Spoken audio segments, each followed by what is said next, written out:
الحمدللہ وکفا والصلاة والسلام علی سیدہ الرسل وخاتم الانبیاء وعلى آلہ المجتبى وعلى كمل اتباعہ من الصدیقین والصالحین والشہداء اما بعد فاعوذ باللہ من الشیطان الرجیم بسم اللہ الرحمن الرحیم کل نفس ذائقۃ الموت آمنت باللہ صدق اللہ مولانا العظیم ان اللہ وملائکتہ یصلون علی النبی یا ایہا الذین آمنوا صلوا علیہ وسلموا تسلیما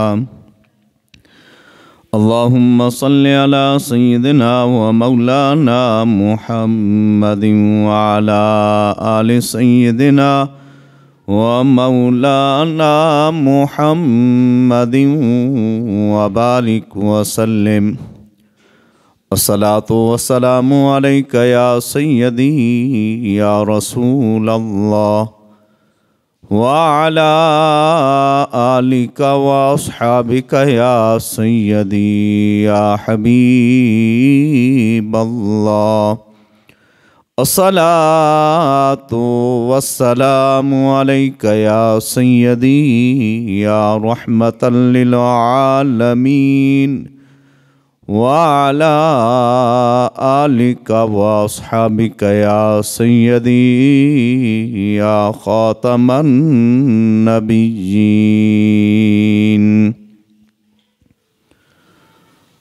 اللہ تعالیٰ کی حمد و ثنا نبی کریم صلی اللہ تعالیٰ علیہ وبارک وسلم کی بارگاہ ناز میں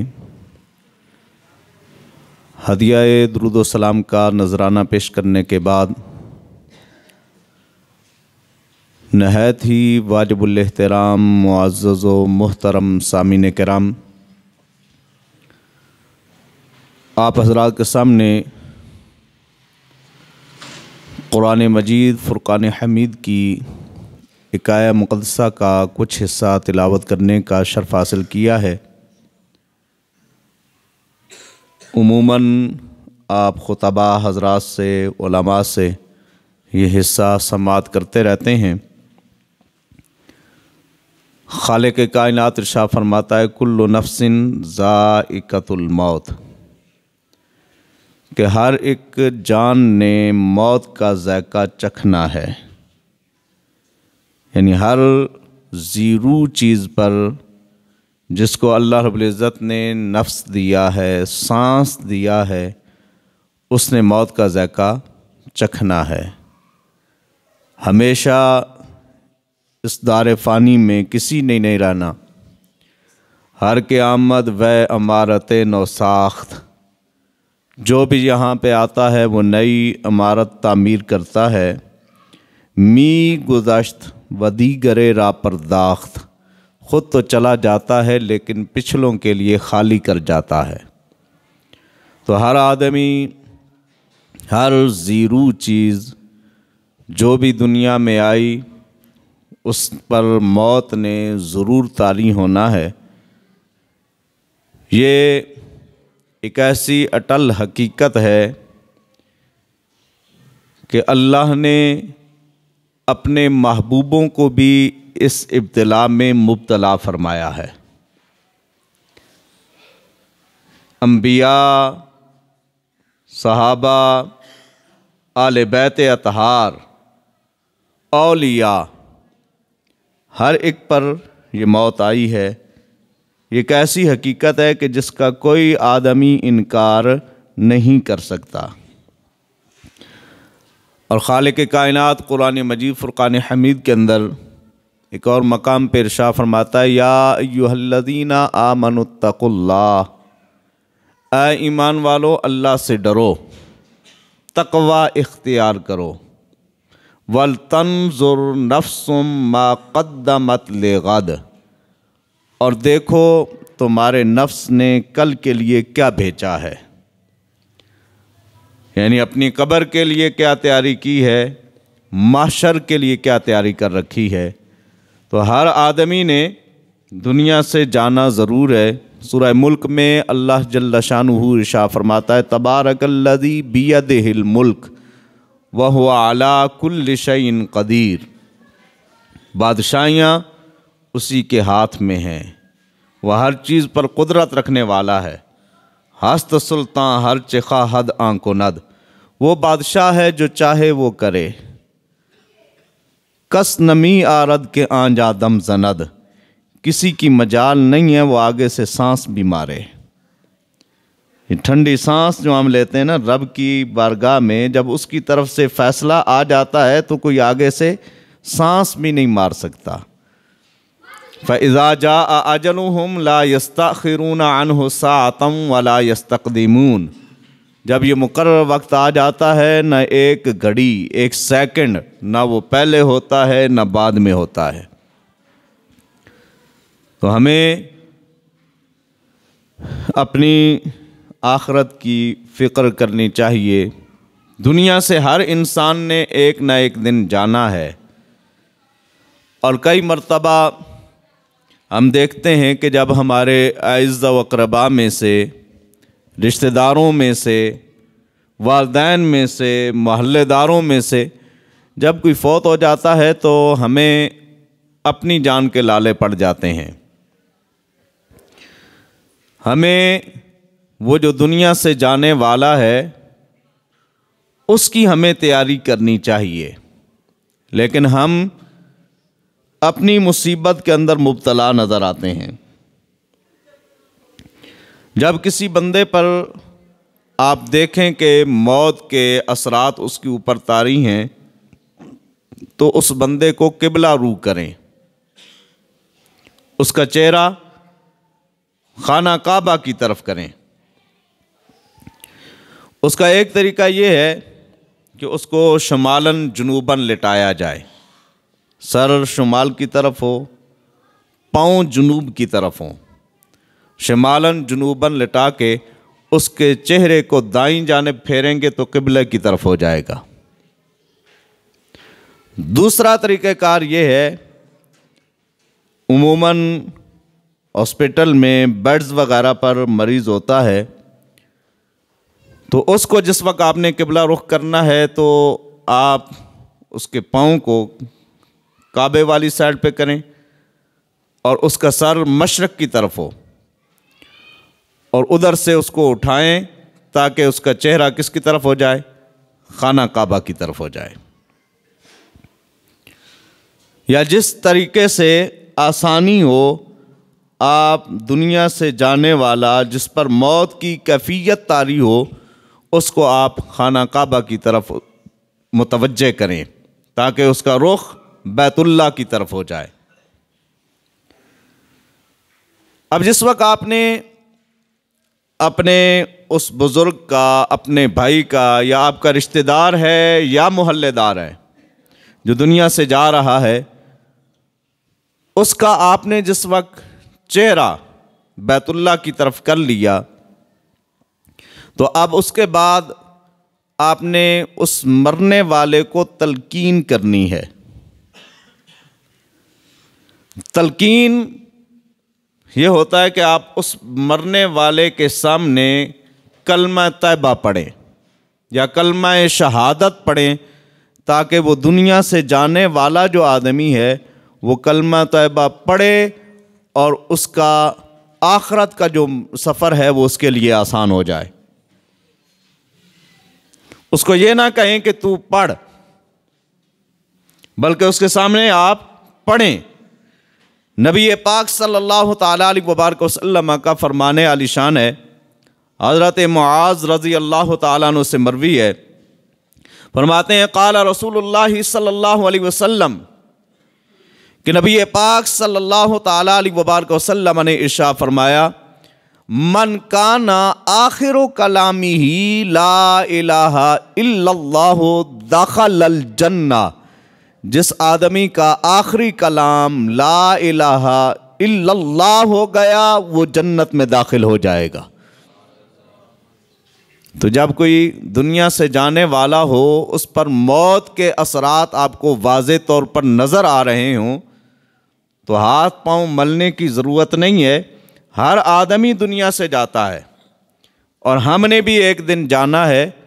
خود بھی یہ طریقہ کار اپنے ذہن نشین رکھ لیں، اپنی اولادوں کی بھی تربیت کریں کہ جب کوئی بندہ دنیا سے جا رہا ہو تو اس کے سامنے آپ نے کیا کرنا ہے؟ کلمہ طیبہ کا ذکر کرنا ہے۔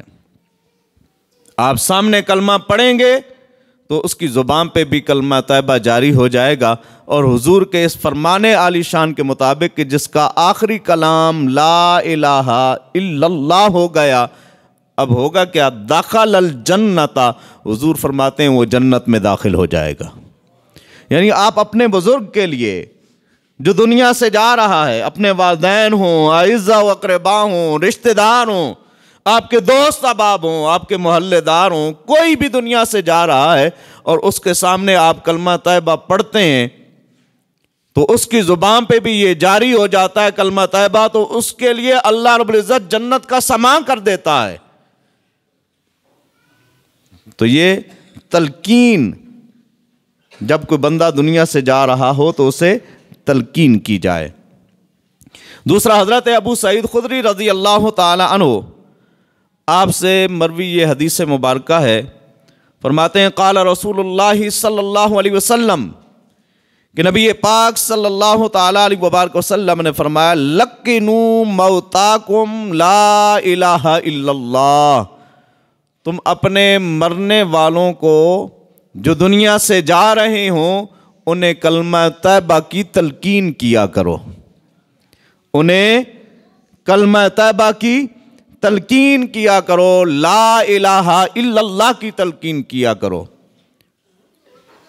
تو جب کوئی دنیا سے جا رہا ہو تو اس کے سامنے کلمہ طیبہ پڑھا کریں یا کلمہ شہادت پڑھا کریں۔ کلمہ طیبہ آسان ہے بنسبت کلمہ شہادت کے، تو حضور علیہ الصلوۃ والسلام نے کلمہ طیبہ کا ذکر فرمایا کہ تم اپنے مرنے والوں کو لا الہ الا اللہ کی تلقین کیا کرو۔ اور جس وقت کوئی بندہ ایسے بندے کے پاس جائے کہ جس پر موت طاری ہو یا اسے کوئی مصیبت آ پہنچے، بیماری ہے، کوئی حادثہ پیش آ گیا، اس حادثے میں وہ شدید علیل ہو گیا، زخمی ہو گیا، تو اس کے سامنے جس وقت بندہ جاتا ہے تو کس طریقے سے اس کے سامنے گفتگو کیا کرے؟ اکثر ہماری زبان میں کہتے ہیں دھاڑا لوٹی شروع ہو جاتی ہے وہاں جس وقت بندہ جاتا ہے نا، ہائے ہائے تیرے ساتھ تو ایسا ہو گیا، تیرے ساتھ ایسا ہو گیا۔ نبی پاک صلی اللہ تعالی علیہ وبارک وسلم جس وقت کسی مریض کے پاس حاضر ہوتے، آقا علیہ الصلوۃ والسلام اس مریض کی عیادت کرتے، اسے دیکھتے، اور دیکھ کر نبی پاک صلی اللہ تعالی علیہ وبارک وسلم فرماتے لا بأس انہ طہور انشاءاللہ، کوئی حرج نہیں، بیماری آئی ہے تو یہ تجھے گناہوں سے پاک اور صاف کر دے گی۔ اور ہم جس وقت مریض کے پاس یا کسی کو کوئی مصیبت آتی ہے اس کے پاس ہم جاتے ہیں تو ہم کون سے جملے کہہ رہے ہوتے ہیں؟ الٹا اس مریض کو ہم اور زیادہ مریض بنانے کے لیے اس کے سامنے بیٹھ جاتے ہیں۔ تو اس طرح کا جملہ کہیں کہ جس کے ساتھ اس کا دل بہل جائے، اس کی روح سکون پائے، اس طرح کا جملہ اس کے سامنے کہیں۔ نبی پاک صلی اللہ تعالی علیہ وبارک وسلم کئی مریضوں کے سینے پر ہاتھ رکھ کے حضور ان کے لیے دعا بھی فرمایا کرتے تھے۔ ہمیں تو دعائیں آتی ہی نہیں ہیں، ہم دعائیں کریں گے کہاں؟ ہمیں دنیا داری سے فرصت ہو تو ہم کسی کے لیے کوئی دعا کرنا سیکھیں۔ ہم تو دنیا داری سیکھتے ہیں۔ اللہ رب العزت نے انسان کو روح اور جسم دو چیزوں کا مرکب بنایا ہے۔ ایک غذا وہ ہے جو روح کے لیے ہے، ایک غذا وہ ہے وہ جسم کے لیے ہے۔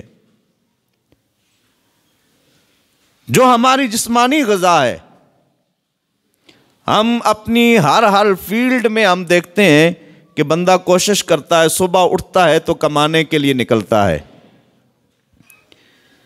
کسی نے دفتر میں جانا ہے، کسی نے دکان پہ جانا ہے، کسی نے دہاڑی لگانے کے لیے جانا ہے۔ جو آدمی بھی جس مقصد کے لیے نکلتا ہے، اس کا مقصد یہ ہے کہ میں اپنا پیٹ پال سکوں، اپنے بچوں کا پیٹ پال سکوں، اور یہ شریعت میں منع نہیں ہے۔ حضور نے فرمایا الکاسب حبیب اللہ، جو ہاتھ سے رزق حلال کماتا ہے رب کو بڑا محبوب ہوتا ہے۔ رب اس بندے سے پیار کرتا ہے جو رزق حلال کمانے والا ہوتا ہے۔ لیکن ہماری کوشش جو ہوتی ہے وہ ساری دنیا داری کے لیے ہوتی ہے۔ ہم بازار سے فروٹ، سبزیاں، آٹا، کھانے پینے کی جتنی بھی اشیاء ہیں وہ ہم لے کر اس لیے آتے ہیں تاکہ ہمارا جسم تقویت پائے، پیٹ کا معاملہ حل ہو جائے۔ اکثر ہم یہ کوشش کرتے نظر آتے ہیں، کبھی ہم نے یہ نہیں کیا کہ کچھ ایسا کام بھی کر لیں جس کے ساتھ ہماری روح کو بھی تسکین مل جائے، روح بھی ہماری قوت پائے۔ اور رب کا قرآن کہتا ہے الا بذکر اللہ تطمئن القلوب، اگر دلوں کو راحت دینی ہے، دلوں کو تسکین دینی ہے، دلوں کو اگر آرام پہنچانا چاہتے ہیں تو وہ اللہ کا ذکر ہے، وہ اللہ کا ذکر ہے۔ ذکر الہی سے اپنے دلوں کو تسکین پہنچائیں، ذکر الہی سے اپنی روح کو تسکین پہنچائیں، اپنی روح کا سامان کریں۔ تو جس وقت ہم کسی مریض کے پاس یا جس پر موت طاری ہو اس کے پاس ہم جائیں تو اس وقت ہمیں کیا کہنا چاہیے؟ حدیث مبارکہ جس کو امام مسلم نے، امام نسائی نے، سنن ابن ماجہ میں، مسند امام احمد بن حنبل میں اور دیگر کتب حدیث کے اندر اس حدیث مبارکہ کو نقل کیا گیا ہے۔ حضرت ام سلمہ رضی اللہ تعالی عنہا آپ فرماتی ہیں قال رسول اللہ صلی اللہ علیہ وسلم اذا حضرتم المریض او المیت، کہ جس وقت تم کسی مریض کے پاس حاضری لگاؤ، مریض کے پاس جب جاؤ یا تم میت کے پاس جاؤ، دو چیزیں نبی پاک صلی اللہ تعالی علیہ وبارک وسلم نے اس حدیث مبارکہ میں بیان فرمائیں۔ ایک، جب تم کسی مریض کے پاس جاؤ، ہمارے پڑوس میں اگر کوئی بیماری کی وجہ سے مر جائے تو ہم اس کے احوال دریافت کرنے نہیں جاتے۔ باپ اگر بیمار ہو جائے، 1 دن ہے، 2 دن ہے، 3 دن تک تو بچہ اپنے والد کا خیال کرے گا، چوتھا دن آئے گا اسے اپنے کام کی پڑی ہوگی۔ اس گئے گزرے معاشرے کے اندر ہم بہت پیچھے چلے گئے ہیں۔ ابھی بھی وقت ہے کہ ہم اپنی آنکھیں کھول لیں۔ یہ وہ ہستیاں ہیں، والدین جب بیمار پڑتے ہیں، اگر کھانسنا انہیں نے شروع کر دیا تو تیسرے دن بچہ کہتا ہے والد صاحب کھانستے بہت ہیں، ان کو ذرا الگ کہیں جگہ بنا کر دو۔ یہ وہ ہستیاں ہیں جن کے بارے میں نبی پاک صلی اللہ تعالی علیہ وبارک وسلم نے فرمایا ہے کہ اگر تم ان کے چہرے کو فقط پیار کے ساتھ دیکھ لو تو اللہ مقبول حج کا ثواب عطا فرمائے گا۔ تجھے کھانسی سے تکلیف تو ہو جاتی ہے، تجھے اس کی آہوں سے تکلیف تو ہو جاتی ہے، لیکن تجھے کبھی یہ سوچنا گوارا نہیں ہوا کہ اس کے چہرے کو اگر پیار اور محبت سے دیکھوں گا تو اللہ مقبول حج کا ثواب عطا فرما دے گا۔ 12-14 لاکھ روپے لگا کے دنیا داروں کو دکھانے کے لیے تو حج کرنے کے لیے جائے گا، جو گھر میں حج موجود ہے اس کا ثواب کون کمائے گا؟ میں اسی لیے کہتا ہوں کہ اپنی اولادوں کو بھی ساتھ لے کر آیا کریں تاکہ ان کے ذہن میں بھی کچھ چیز بیٹھا کرے۔ ہم نے تو آنا ہی اینڈ ٹائم پہ ہوتا ہے کیونکہ ہم نے صرف جمعہ پڑھنا ہے، تو اس سے پہلے جو ہمارے لیے جو یہ اصلاحی طور پر جو گفتگو ہوتی ہے اسے سنا کریں، سماعت کیا کریں، اپنی اولادوں کو لایا کریں تاکہ ان کے پلے بھی کوئی چیز پڑے۔ تو نبی پاک صلی اللہ تعالی علیہ وبارک وسلم نے فرمایا جب تم میں سے کوئی آدمی کسی مریض کے پاس جائے یا میت کے پاس جائے فقولوا خیرا، اسے چاہیے کہ ہمیشہ اچھی بات کہا کرے۔ میت کے پاس جاؤ تو اسے دیکھ کر کہو کہ اللہ تجھے شفا عطا فرمائے، اور دعا نہیں کر سکتے؟ یہ تو کر سکتے ہیں نا کہ اللہ تجھے شفا عطا فرمائے۔ میت کے پاس جائیں تو اچھی بات کہیں کہ اللہ تیری بخشش فرمائے۔ حضور علیہ الصلوۃ والسلام نے ان دو چیزوں کا ذکر فرمایا، کس لیے؟ آقا علیہ الصلوۃ والسلام فرماتے ہیں فَإِنَّ الْمَلَائِكَةَ يُؤْمِنُونَ عَلَى مَا تَقُولُونَ۔ حضور نے فرمایا جس وقت تم جو بھی بات مریض کے پاس کرتے ہو یا میت کے پاس کرتے ہو، تمہاری اس گفتگو پر اللہ کے فرشتے بھی آمین کہہ رہے ہوتے ہیں۔ فرشتے بھی آمین کہتے ہیں۔ جو دعا تم مریض کے پاس جا کے کرو، میت کے پاس جا کر جو دعا کرو، بندے تو بندے، اللہ کے فرشتے بھی اس پر آمین کہہ رہے ہوتے ہیں۔ اور آمین کس پہ کہی جاتی ہے؟ دعا پہ کہی جاتی ہے۔ مریض کے پاس جائیں تو اس کے لیے دعا کریں، میت کے پاس جائیں تو اس کی بخشش کے لیے دعا کریں۔ قالت فلما مات ابو سلمہ، حضرت ام سلمہ فرماتی ہیں کہ جس وقت حضرت ابو سلمہ کا انتقال ہوا، اتیت النبی صلی اللہ علیہ وسلم، میں نبی پاک صلی اللہ تعالی علیہ وبارک وسلم کی بارگاہ بے کس پناہ کے اندر حاضر ہوئی۔ فقلت یا رسول اللہ صلی اللہ علیہ وسلم ان ابا سلمۃ قد مات، میں نے عرض کی یا رسول اللہ صلی اللہ علیہ وسلم ابو سلمہ کا انتقال ہو گیا ہے۔ قال قولی اللہم اغفر لی ولہ، اے ام سلمہ تو یوں کہہ کہ مولا میری بھی بخشش کر دے، ابو سلمہ کی بھی بخشش کر دے۔ مولا میری بھی بخشش کر دے اور ابو سلمہ کی بھی بخشش کر دے۔ یہ حضرت ام سلمہ نبی پاک صلی اللہ تعالی علیہ وبارک وسلم کی بارگاہ ناز میں جس وقت حاضر ہوئی، حضور نے خود دعا سکھائی۔ تو یہ دعا کر کے مولا میری بھی بخشش کر، ابو سلمہ کی بھی بخشش فرما۔ وَآقِبْنِي مِنْهُ عُقْبَى حَسَنًا، اور یہ دعا کر کہ مولا مجھے اس کی جگہ پر بہترین نعم البدل نصیب فرما، یہ دعا کر۔ فَقُلْتُ آقَبَنِي اللَّهُ مَنْ هُوَ خَيْرٌ لِّي مِنْهُ مُحَمَّدًا صلی اللہ علیہ وسلم۔ حضرت ام سلمہ فرماتی ہیں جس وقت میں نے یہ دعا کی کہ مولا تو میری بھی بخشش فرما، ابو سلمہ کی بھی بخشش فرما، اور مجھے ان کے بعد ان کا اچھا بدل نصیب فرما۔ فرماتی ہیں مجھے اپنی دعا کی قبولیت کا پتہ چل گیا کہ میری دعا قبول ہوئی۔